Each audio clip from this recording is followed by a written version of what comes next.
Assalamualaikum warahmatullahi wabarakatuh. Langsung saya mulai nggih. Ila Nabi Mustafa Sayyidina wa Habibina wa Syafiina wa Qurrati A'yunina Muhammadin sallallahu alaihi wasallam. Al-Fatihah. A'udzu billahi minasyaitonir rajim. Bismillahirrahmanirrahim. Alhamdulillahi rabbil alamin. Arrahmanir rahim. مالك يوم الدين إياك نعبد وإياك نستعين اهدنا الصراط المستقيم صراط الذين أنعمت عليهم غير المغضوب عليهم ولا الضالين إلى جميع الأنبياء المرسلين وأولياء العزم من الرسل وجميع الملائكة المقربين عليهم الصلاة والسلام لهم الفاتحة. أعوذ بالله من الشيطان الرجيم. بسم الله الرحمن الرحيم. الحمد لله رب العالمين. الرحمن الرحيم مالك يوم الدين. إياك نعبد وإياك نستعين اهدنا الصراط المستقيم صراط الذين أنعمت عليهم غير المغضوب عليهم ولا الضالين.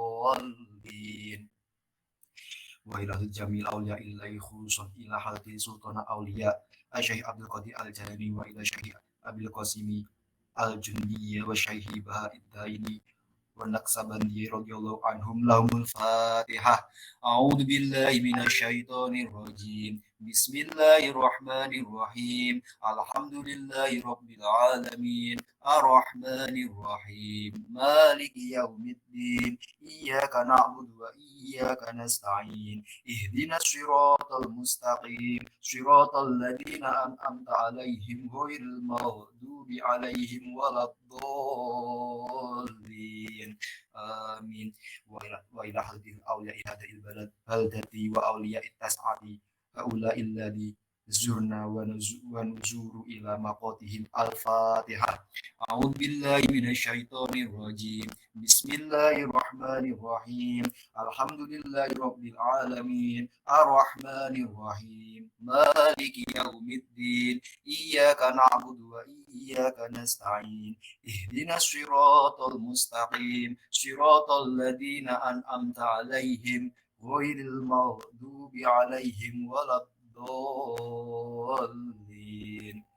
إلى آبائنا وأمهاتنا وجدودنا وجداتنا وأصولنا وفروعنا وذريتنا ومن انتسب إلينا وما له حقوق علينا اللهم اغفر لهم وارحمهم وعافهم واعف عنهم لهم الفاتحة. أعوذ بالله من الشيطان الرجيم. بسم الله الرحمن الرحيم. الحمد لله رب العالمين. الرحمن الرحيم مالك يوم الدين إياك نعبد وإياك نستعين اهدنا الصراط المستقيم صراط الذين أنعمت عليهم غير المغضوب عليهم ولا الضالين. وإلى حضرة جميع العلماء العاملين والفقهاء والمحدثين والقراء المفسرين وجميع أئمة الأربعة المجتهدين ومقلديهم في الدين خصوصا إلى حضرة الشيخ محمد ابن إدريس الشافعي وجميع مؤلفي كتبنا رضي الله عنهم لهم الفاتحة. أعوذ بالله من الشيطان الرجيم. بسم الله الرحمن الرحيم. الحمد لله رب العالمين. الرحمن الرحيم مالك يوم الدين إياك نعبد وإياك نستعين اهدنا الصراط المستقيم صراط الذين أنعمت عليهم غير المغضوب عليهم ولا الضالين. إلى جميع مشايخنا وجميع معلمينا ومعلميهم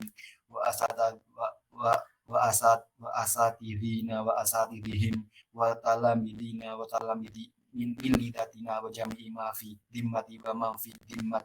الفاتحة. أعوذ بالله من الشيطان الرجيم. بسم الله الرحمن الرحيم. الحمد لله رب العالمين.